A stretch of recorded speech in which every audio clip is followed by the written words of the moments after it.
우리는 지난 주일부터 주님께서 가르쳐 주신 주기도문을 통해서 말씀의 은혜를 나누고 있습니다. 우리가 가지고 있는 개역 성경을 보면 오늘 읽었던 이 본문 주님께서 가르쳐 주신 주기도문은 아주 짧습니다. 55개의 단어로 구성되어 있습니다. 그러나 이 기도는 기도의 본질이 무엇이며 우리가 기도하는 기도의 대상이 누구이며 우리는 무엇을 기도해야 되는지 기도의 내용을 잘 말씀하고 있고 이 기도문을 통해서 주님이 우리에게 기도를 가르쳐 주고 계십니다. 그런데 너무나 안타까운 것은 주기도문이 많은 경우에 예배를 끝마칠 때나 행사를 끝마칠 때에 장식품처럼 사용되고 있다는 것입니다. 너무나 안타까운 거죠.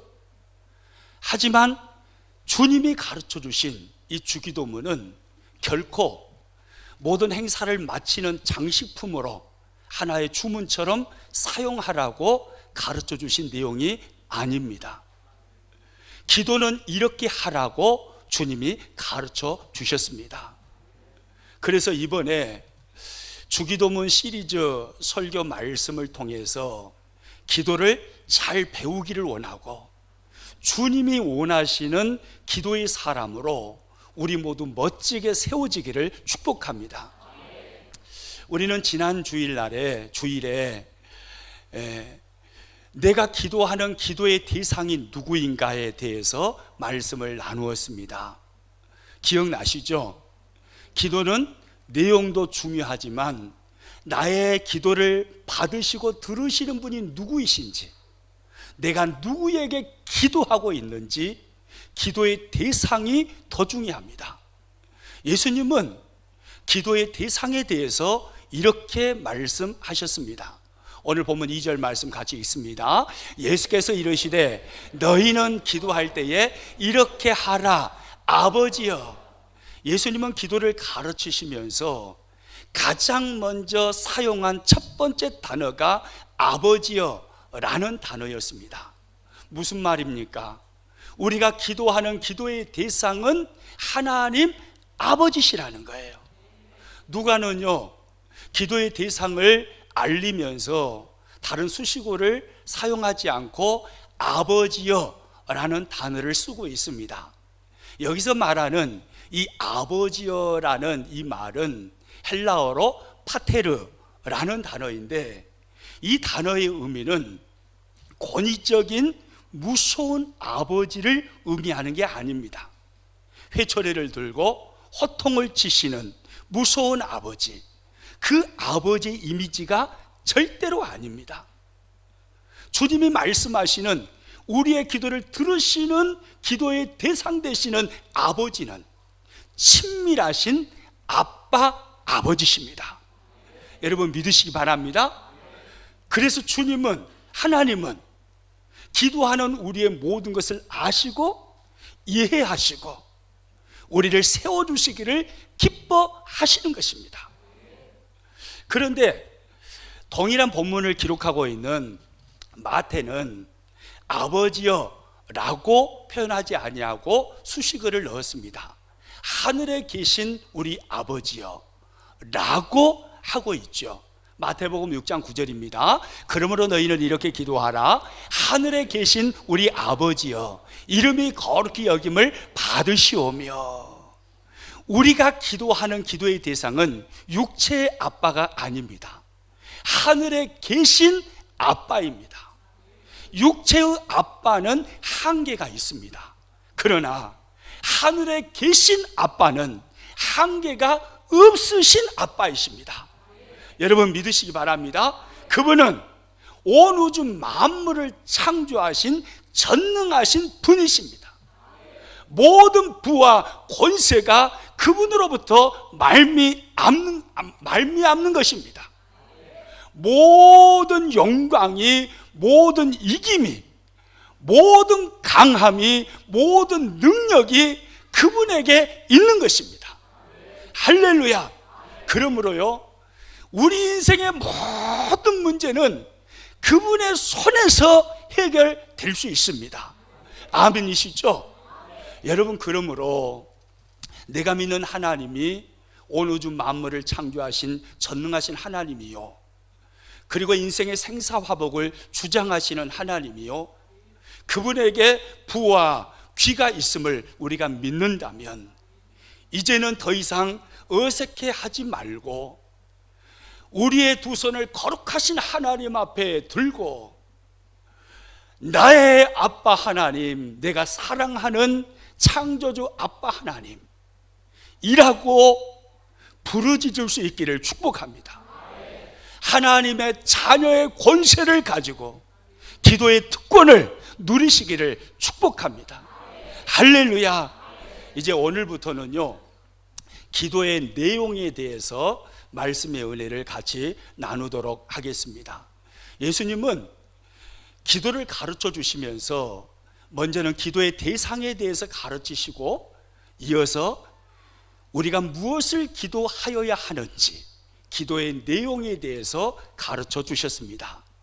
예수님이 가르쳐 주신 주기도문에 나타난 기도의 내용은 6가지 강구로 구분이 되어집니다.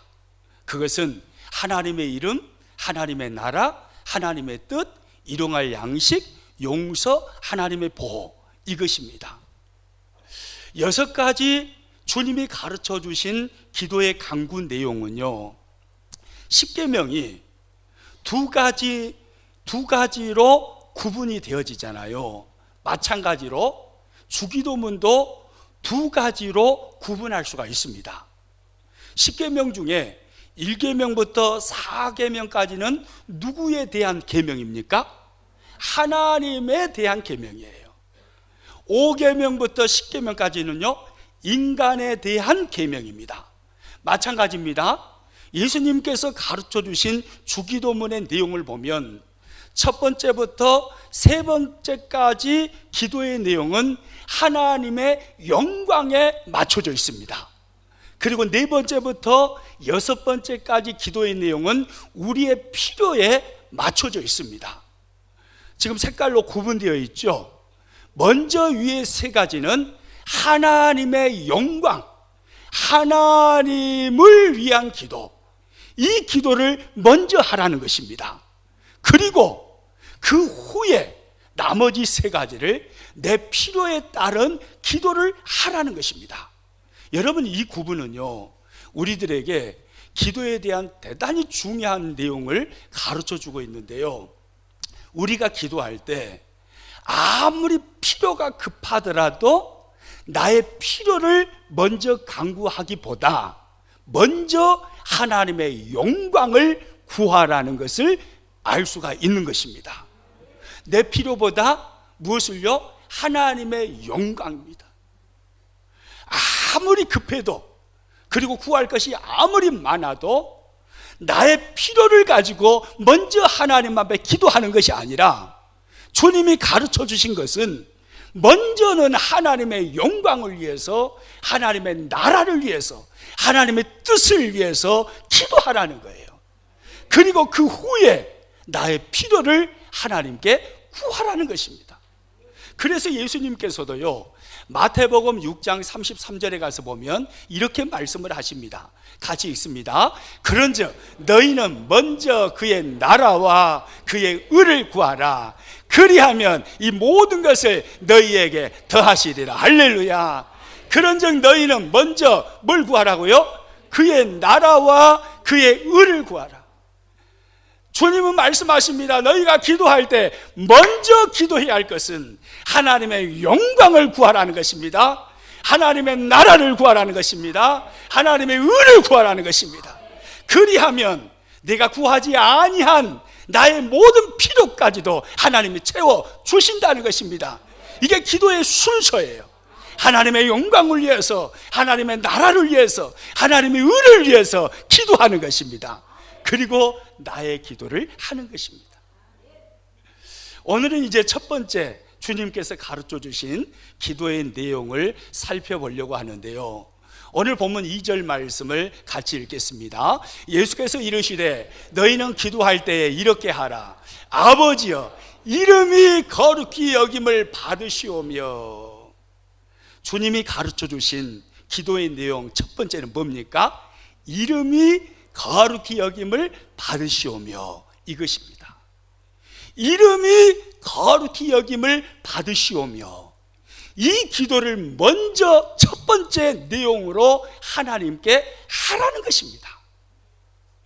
여기서 말하는 이름은 누구의 이름일까요? 저와 여러분의 이름일까요? 아니면 문 대통령의 이름일까요? 하나님의 이름일까요? 아멘이시죠? 하나님의 이름이 거룩히 여김을 받으시오며, 하나님의 이름이 거룩히 여김을 위해서 먼저 기도하라고 말씀을 하시는 겁니다. 여러분, 성경을 보면 하나님의 이름이 무수하게 많이 나옵니다. 그래서 우리가 가지고 있는 성경을 이름의 책이라고도 부릅니다. 우리가 가지고 있는 개역 성경 안에 하나님의 이름 여호와라는 하나님의 이름이 몇 번쯤 나올 것 같습니까? 한번 꼽아 보십시오. 여러분 안 세워봤고 저도 안 세워봤습니다. 그래서만 읽어봤습니다. 몇 번 나올까요? 365번 날마다 여호와 하나님의 이름을 부르라고. 이야, 우리 장로님의 그 생각이 대단했어요. 그런데 아니에요. 365번이 아니라요, 무려 7040번 나옵니다. 놀라지도 않으시네요. 무려 7040번 나온다는 게요. 66권의 성경 중에 여호와라는 하나님의 이름이 7040번 나옵니다. 하나님이라는 그 단어는 몇 번쯤 나올까요? 하나님이라는 단어는 4000번쯤 나온다고 그래요. 4000번이에요. 그뿐입니까? 하나님의 이름이 다양하게 표현되어 있습니다. 여호와 라파, 무슨 의미인가요? 하나님은 치료하시는 하나님이시라는 거예요. 여호와 니시, 무슨 의미입니까? 하나님은 승리를 주시는 승리의 하나님이시라는 거예요. 여호와 이레, 무슨 의미인가요? 하나님은 우리의 인생의 모든 것을 준비하시는 준비의 하나님이시라는 거예요. 여호와 샬롬, 무슨 의미입니까? 하나님은 우리들에게 하늘의 평강을 더해주시는 평강의 하나님이시라는 거예요. 할렐루야. 여러분, 성경을 보면요, 하나님의 이름이 이렇게 다양하게 표현되어 있습니다.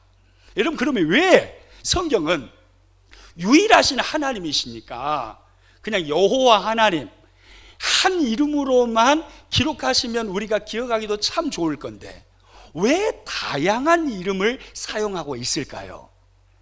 답은 간단합니다. 그분이 하나님이시기 때문에 그렇습니다. 무슨 말이냐면 하나님은 다양한 성품과 다양한 능력을 가지고 계신 하나님이거든요. 그 이름 속에 하나님의 다양한 성품과 다양한 능력을 담아 놓으셨어요. 하나님은 전능하신 하나님이십니다. 하나님은 치료하시는 하나님이십니다. 하나님은 준비하시는 하나님이십니다. 하나님은 승리를 주시는 하나님이십니다. 하나님은 영원 전부터 스스로 존재하셨던 하나님이십니다. 하나님은 우리에게 평강을 주시는 하나님이십니다. 하나님의 이름 속에, 다양한 이름 속에 그분의 성품과 능력을 다 담아 놓으신 거예요. 저와 여러분이 믿는 하나님이 바로 이 하나님이에요. 저와 여러분이 기도할 때마다 아버지라고 부르짖는 하늘에 계신 우리 아빠가 바로 이런 분이에요. 여러분 믿으시기 바랍니다. 그런데요, 생각을 해보면 이 이름이라는 것은 그 이름 안에 인격과 존재가 담겨져 있습니다. 즉 장용환, 이게 제 이름입니다. 제 이름 안에 인격과 존재가 있습니까? 없습니까? 이름하고 저라는 사람이 따로 노나요? 같이 가잖아요.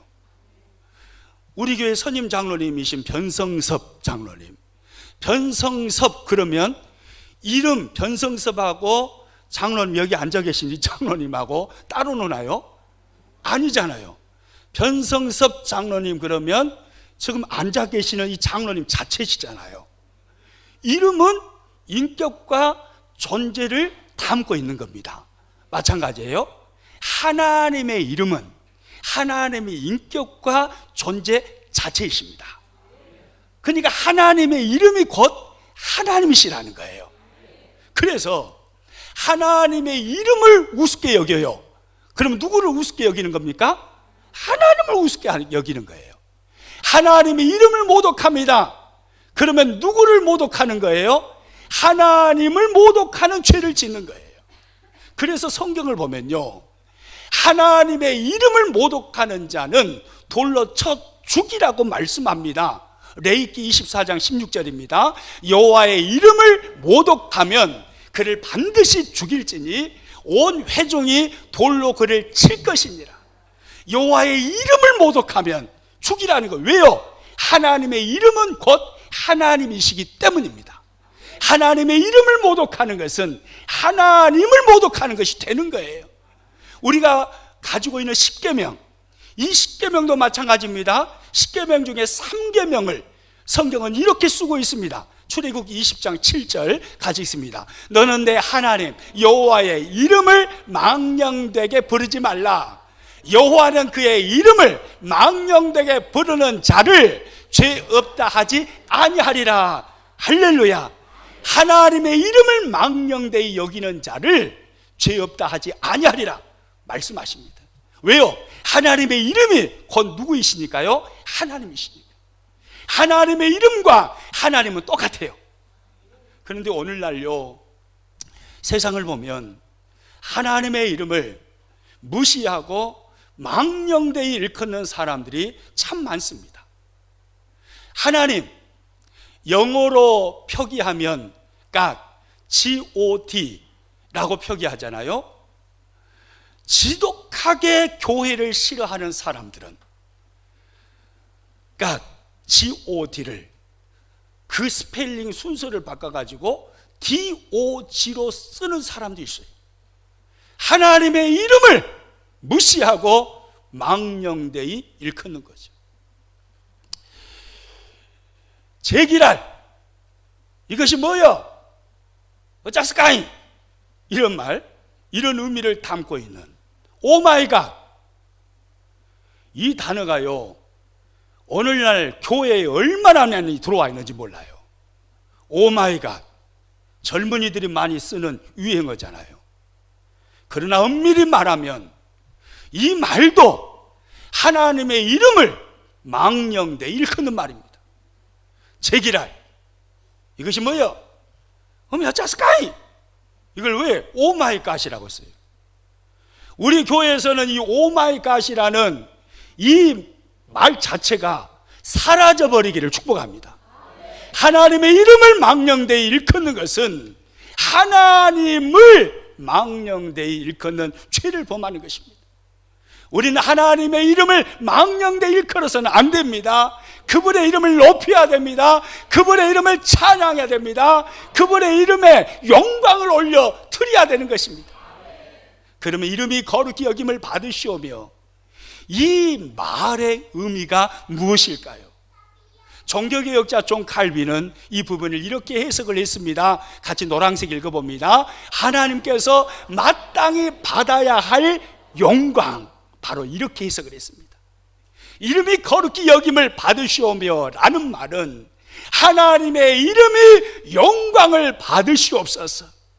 나의 모든 삶을 통해서, 나의 모든 삶의 영역을 통해서, 나의 모든 계획을 통해서, 나의 발걸음을 통해서 하나님이여 당신이 영광을 받으시옵소서, 이 말이라는 거예요. 하나님의 영광과 관련된 기도의 내용이에요. 하나님이여 영광을 받으시옵소서. 하나님의 영광을 더럽히지 아니하도록 내 삶을 주장하여 주옵소서. 바로 이런 의미입니다. 여러분, 그러면 하나님의 이름이 거룩히 여김을 받게 하려면 우리는 어떻게 해야 할까요? 대충 인생을 살아도 하나님의 영광이 우리를 통해서 거룩하게 드러날까요? 아니에요. 대충 되는 대로, 생각나는 대로 인생을 살면 하나님의 영광이 우리의 삶을 통해서 드러나지 않습니다. 왜요? 우리는 죄로 얼룩진 사람들이에요. 죄의 장아찌가 된 사람이에요. 예수 그리스도를 믿음으로 의인이라 칭함을 받게 되었지만 존재적인 우리의 모습 자체는 여전히 죄인의 모습입니다. 하나님께서 보혈로 인해서 우리를 의롭다라고 인정을 해주셨을 뿐이에요. 여전히 우리는 죄의 본성을 가지고 있습니다. 그래서 내가 생각나는 대로 되는 대로 인생을 살면 절대로 하나님의 영광이 우리의 삶에서 드러나지 않습니다. 하나님의 영광을, 그분의 이름에 합당한 영광이 드러나는 삶을 위해서 우리는 부단히 노력해야 됩니다. 대가 지불을 해야 되는 겁니다. 십자가를 지고 주님을 따르는 삶을 살아야 되는 것입니다. 그러면 구체적으로 하나님의 이름에 합당한 영광의 삶을 살아가려면 우리는 어떻게 살아야 할까요? 답은 간단합니다. 거룩한 삶을 사는 것입니다. 어떤 삶을 사는 거라고요? 거룩한 삶. 하나님이여, 나를 통해서 영광을 받으시옵소서. 그렇게 기도했다면 영광을 받으시는 삶이 우리들 가운데 같이 따라와야 되잖아요. 그래야 하나님이 주님께서 가르쳐 주신 주기도문의 첫 번째 내용, 이름이 거룩히 여김을 받으시오며, 이 내용을 가지고 기도할 때 하나님이 실제로 영광을 받으실 거 아닙니까? 거룩한 삶이에요. 그래서 보시면요, 예수님은 마태복음 5장 16절에서 이런 말씀을 하십니다. 같이 있습니다. 이같이 너희 빛이 사람 앞에 비치게 하여 그들로 너희 착한 행실을 보고 하늘에 계신 너희 아버지께 영광을 돌리게 하라. 할렐루야. 이같이 너희 무엇을요? 너희 빛이 사람 앞에 뭐 하게 해요? 비치게 하여. 그러면 이것이 곧 뭐라는 겁니까? 하늘에 계신 너희 아버지께 영광을 돌리게 하라. 즉 그것 자체가 하나님께 영광이 된다는 거예요. 세상을 살아가면서 사람들 앞에 빛의 삶을 사는 것입니다. 거룩한 삶을 사는 것입니다. 내가 거룩하니 너희도 거룩할지어다 말씀하신 하나님의 말씀을 준엄하게 받아들이고 그 말씀 앞에 나를 쳐서 굴복시키면서 하나님 앞에서, 세상 앞에서 빛의 삶을 살아내는 것입니다.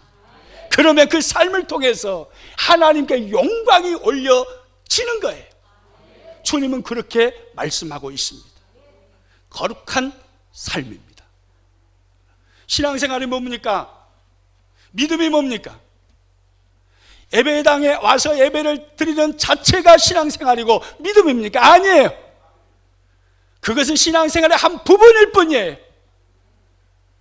우리의 믿음은 머리, 마음, 여기서 머무르는 게 아닙니다. 삶으로 열매로 드러나는 것이 믿음입니다. 주님은 우리의 삶이 세상 속에서 빛이 되라고 말씀하십니다. 거기에서 하나님의 영광이 드러난다라고 말씀을 하십니다. 그래서 사도 바울은요, 우리 그리스도인들을 향해서 세상을 향한 그리스도의 편지라고 쓰고 있습니다.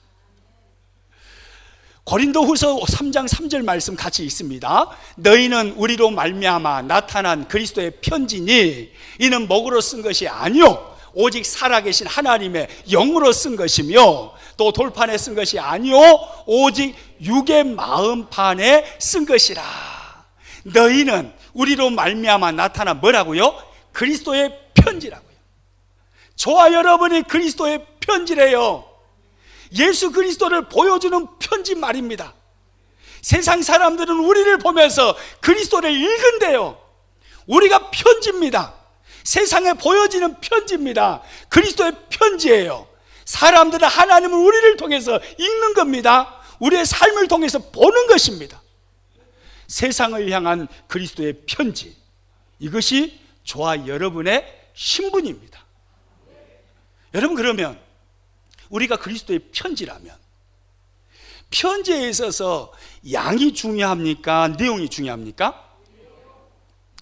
양이 중요하다고 생각하시는 분, 양을 아무리 수백 장, 수천 장을 써도 내용이 거시기해 불면 사람 기분이 거시기해져 불잖아요. 그런데 편지가 한 장도 안 되고 절반밖에 되지 않는다 해도 그래도 내용이 내 영을 막 살리는 내용이에요. 그럼 얼마나 그 편지가 좋습니까? 그래요, 안 그래요? 편지는 양이 아니라 내용이 중요합니다. 우리는 그리스도의 편지입니다. 우리 한 사람 한 사람이 그리스도의 편지예요. 얼마나 오래 사느냐 중요하죠. 그러나 그보다 더 중요한 것은 내가 사는 동안에 하나님의 영광이 충만하게 드러나는, 질적으로 누가 나를 바라보아도 그리스도를 바라볼 수 있도록 좋은 편지가 되는 것이 중요합니다. 짧은 인생을 살더라도 좋은 편지로 살아가는 사람, 우리는 이렇게 살아야 되는 겁니다. 우리 옆 사람 한번 물어보세요. 집이는 좋은 편지요, 나쁜 편지요? 네. 여러분은 좋은 편지입니까? 나쁜 편지입니까? 우리가 잘 믿든 못 믿든 세상은 우리를 통해서 그리스도를 읽습니다. 하나님을 읽습니다. 내가 짧은 인생을 살더라도 거룩한 하나님의 백성으로서 거룩한 삶, 구별된 삶을 살아가면 세상은 나를 통해서 그리스도를, 좋은 이미지의 그리스도를 읽게 됩니다. 그러나 아무리 긴 장수의 삶을 산다 할지라도 개판처럼 살아가면 나는 나쁜 편지가 되는 것입니다. 세상은 나를 통해서 그리스도를 오해하게 되는 거예요. 여러분, 교회도 마찬가지입니다. 편지는 양보다 중요한 게 내용입니다. 즉 질입니다. 교회는 대형 교회가 되는 것보다 더 중요한 것은 바로 교회의 질입니다. 교회의 내용입니다. 왜요? 교회는 그리스도의 편지니까요. 아무리 큰 대형 교회를 이루고 있다 할지라도 세상을 향해서 보여줄 게 없어요. 그리스도를 오해하게 만들어요. 좋은 편지가 아닙니다. 그러나 아무리 작은 교회라 할지라도 1000페이지, 10,000페이지를 사람들이 쓰고 있을 때 우리는 1페이지만 편지를 쓴다 할지라도 그래도 우리가 정말로 좋은 편지, 질적으로, 내용적으로 그리스도를 충분하게 보여줄 수 있는 좋은 편지의 교회가 된다면 진짜 우리 교회가 좋은 교회인 줄로 믿습니다. 그 교회가 진짜 교회고 그 교회가 건강한 교회죠. 저는 우리 교회가 바로 이런 교회 되기를 소망합니다. 큰 교회, 대형 교회 좋죠. 중요하죠. 큰 교회, 대형 교회 되면 많은 일을 할 수 있습니다. 그러나 더 중요한 게 있어요. 불의를 행하면서, 악을 행하면서 큰 교회, 대형 교회 되면 안 되는 거예요. 법을 지키면서 정확하게 세상 사람들 앞에 그리스도의 좋은 편지의 모습으로 교회를 보여줘야 되는 거예요. 큰 것보다 더 중요한 것은 질이에요. 하나님 앞에 바로 서 있는 교회의 모습 말입니다. 초대 예루살렘 교회처럼 그렇게 성령 충만하여서 세상으로부터 칭찬받는 교회의 모습 말입니다. 교회는요, 복음을 위해서는 욕을 먹어야 됩니다. 하나님의 나라를 위해서는 세상으로부터 핍박을 받아야 됩니다. 복음을 전하고 하나님의 나라를 위해서 핍박받는 것은 그것은 하나님의 영광이고 하나님을 기쁘시게 해드리는 것이고 우리의 상급이 됩니다.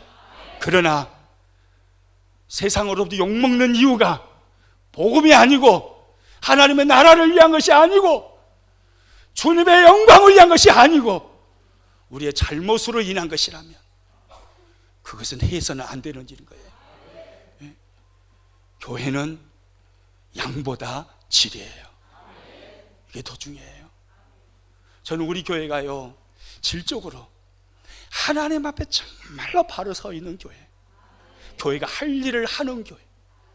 그래서 세상을 향해서 그리스도는 이런 분이라고, 예수님은 바로 이런 분이라고 세상을 향해서 우리가 편지가 되어서 세상을 향해 보여주는 교회. 우리 교회를 보십시오. 예수님은 바로 이런 분입니다. 주님은 이렇게 당신을 사랑하십니다. 주님은 세상을 향해서 이렇게 사랑하십니다. 보여주는 교회, 그 교회가 먼저 되고, 그리고 성장을 통해서 많은 일을 할 수 있는 교회가 되어지기를 간절히 소망합니다. 마지막으로, 그러면 우리는 어떻게 하면 이런 삶을 살까요? 그리스도의 이름에 영광을 올려드리는 구체적인 우리의 모습은 바로 거룩한 삶이라고 했습니다. 거룩한 교회의 모습입니다.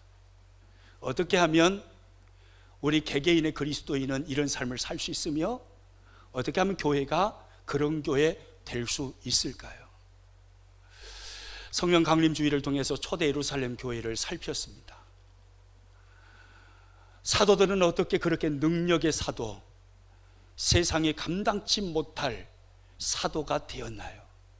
어떻게 초대 예루살렘 교회는 세상으로부터 칭찬받는 교회가 되었나요? 답은 딱 하나입니다.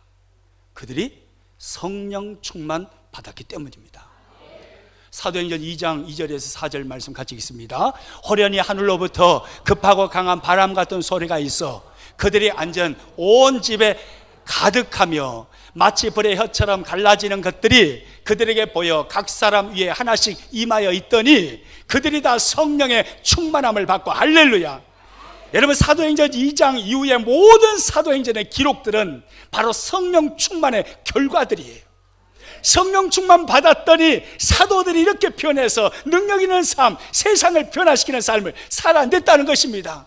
성령 충만 받았더니 교회가 세상으로부터 칭찬을 받게 되고, 믿는 사람들의 수가 교회로 몰려들어오는 역사가 일어났다는 것입니다. 성령 충만의 결과예요. 우리도 마찬가지입니다. 성령 충만 받으면 달라집니다. 성령 충만 받으면 우리도 좋은 편지가 될 수 있습니다. 우리가 성령 강림 주일 때 제가 보여주었던 거 있죠. 이게 뭐죠? 공이에요, 공. 우리 그리스도인들은 이와 같아요. 교회는 이와 같습니다. 성령의 바람이 빵빵하게 채워져 있으면 세상을 깜짝 놀라게 만드는 거예요. 세상으로부터 칭찬을 듣게 되는 것입니다. 능력 있는 삶을 사는 것입니다. 그러나 성령의 바람이 쫙 빠져나가가지고 영혼이 쭈글쭈글해졌을 때, 이 공에 바람이 빠지고 쭈글쭈글해진다면 아무 쓸모없는 것처럼 우리 그리스도인들도 내 영에 성령의 바람이 빠져나가고 내 영혼이 빈곤해지고 쭈글쭈글해진다면 우리는 세상 속에서 좋은 편지가 될 수 없습니다. 나쁜 편지가 되는 거예요. 저와 여러분, 성령 충만하시기를 축복합니다. 기도의 재단을 쌓아서 성령 충만 받아 정말 이 시대에 좋은 그리스도의 편지가 되시기를 축복합니다. 예수님이 가르쳐 주신 첫 번째 기도 내용, 아버지의 이름이 거룩히 여김을 받으시오며, 하나님, 나의 모든 삶을 통해서 하나님의 이름이 거룩히 여김을, 영광을 받으시기를 원합니다. 하나님께서 나의 모든 삶을 통해서 영광을 받으시기를 원합니다. 이것이 우리의 첫 번째 기도 제목이 되어야 되고, 이 기도를 하나님이 받으시기를 원한다면 우리는 거룩한 삶을 살아내야 합니다. 그런데 하나님께서 내가 하는 그 기도를 통해서 기뻐하시고 더 영광을 받으시는 겁니다. 우리 승리하시기를 주님의 이름으로 축복합니다.